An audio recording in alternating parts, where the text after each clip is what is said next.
নেতৃত্ব, দেশ পরিচালনায় তার যে অবস্থান, সব মিলিয়ে তিনি একটি আন্তর্জাতিক নেতৃত্বের আসনে তিনি আসীন ছিলেন এবং এর জন্য তাকে কম কাঠঘর পোড়াতে হয়নি। তিনি অনেক ধরনের নির্যাতনের শিকার হয়েছেন, নিগৃহীনের শিকার হয়েছেন, কারাগারে রেখে তাকে ধুকে মৃত্যুর দিকে পতিত হতে হয়েছে। বিগত সরকারের সময় তাকে যেভাবে নিগৃহীনের শিকার হতে হয়েছে, নির্যাতনের শিকার হতে হয়েছে, সারা দুনিয়া সেটি প্রত্যক্ষ করেছে। আপনারা দেখেছেন স্টেট ডিপার্টমেন্টের বাৎসরিক যে প্রতিবেদন, সেখানে বলা হয়েছে যে it's a political প্লয় to remove her from the political process. তাকে রাজনীতি থেকে সরিয়ে দেওয়ার একটা চক্রান্ত বলে এইটাকে তারা অভিহিত করেছিল তার রায়কে। এবং ব্রিটিশ, আপনারা জানেন ওই সময় আমি মনে করিয়ে দিতে চাই যে হাউস অফ লর্ডসের লর্ড কার্লাইল তিনি একটি ফরেন্সিক ইনভেস্টিগেশনের জন্য আসতে চেয়েছিলেন। তারাও ইনভেস্টিগেশন করে দেখেছে এটা একটা ফলস ফ্যাব্রিকেটেড, তাকে রাজনীতি থেকে দূরে সরানোর চক্রান্ত, এবং সেটাকেও তাকে ভিসা পর্যন্ত দেয় নাই বাংলাদেশে আসতে লর্ড কার্লাইলকে, ব্রিটিশ উচ্চসভার সদস্য হওয়া সত্ত্বেও। আন্তর্জাতিকভাবে তখনও মানুষ তার পাশে দাঁড়িয়েছিল এবং এখনও তার এই শোকের সময় সকলেই শোক প্রকাশ করছে।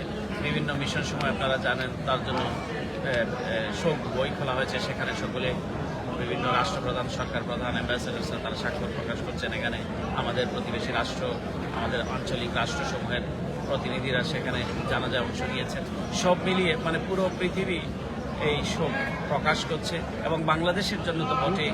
আমরা দেখছি আবাল বৃদ্ধ বনিতা সকলেই তার জন্য চোখের পানি ফেলছে, চোখের অশ্রু ফেলছে যে বেগম খালেদা জিয়াকে বাংলাদেশ থেকে, এই পৃথিবী থেকে চলে যেতে হবে।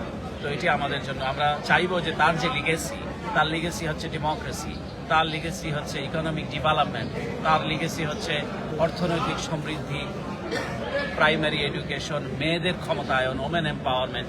এই লিগেসিগুলো আমরা ধরে রাখার চেষ্টা করব এবং যেই নেতৃত্ব বাংলাদেশ জাতীয়তাবাদী দলের এখন আছেন তার সুযোগ্য সন্তান এবং তিনি নিজেও রাজনৈতিকভাবে বাংলাদেশের প্রধান নেতা এবং তাকে দেশে বিদেশে সকলে সমানভাবে তাকে গ্রহণ করছেন। তো আমরা আশা করছি তার নেতৃত্বে এই দল আবারও বেগম খালেদা জিয়ার নির্দেশিত পথে যে স্বনির্ভর রাজনীতি, উৎপাদনমুখী রাজনীতি এবং গণতন্ত্র। আপনারা জানেন বাংলাদেশের ইতিহাসে তিনি একমাত্র ব্যক্তি যিনি সংসদীয় গণতন্ত্রের প্রবর্তন করেছিলেন এবং পার্লামেন্টারি ফর্ম অফ ডেমোক্রেসিতে আমরা প্রবেশ করেছিলাম, ওয়েস্টমিনিস্টার স্টাইল অফ ডেমোক্রেসি যেটাকে বলা হয়। সুতরাং খালেদা জিয়া একজন সবচেয়ে বড় নির্মাতা। তো এই নির্মাতা হচ্ছে আমাদের গণতন্ত্রের, আমাদের অর্থনৈতিক প্রগতির এবং আপোষহীন, তিনি বিন্দুমাত্র আপোষ করেননি গণতন্ত্রের প্রশ্নে এবং সার্বভৌমত্বের প্রশ্নে। তো এরকম একজন নেত্রীকে হারিয়ে আমরা সকলেই শোকাবিভূত। আমরা আশা করছি এই শোককে শক্তিতে পরিণত করে বাংলাদেশ সামনের দিকে এগোবে। আপনাদের অসংখ্য ধন্যবাদ।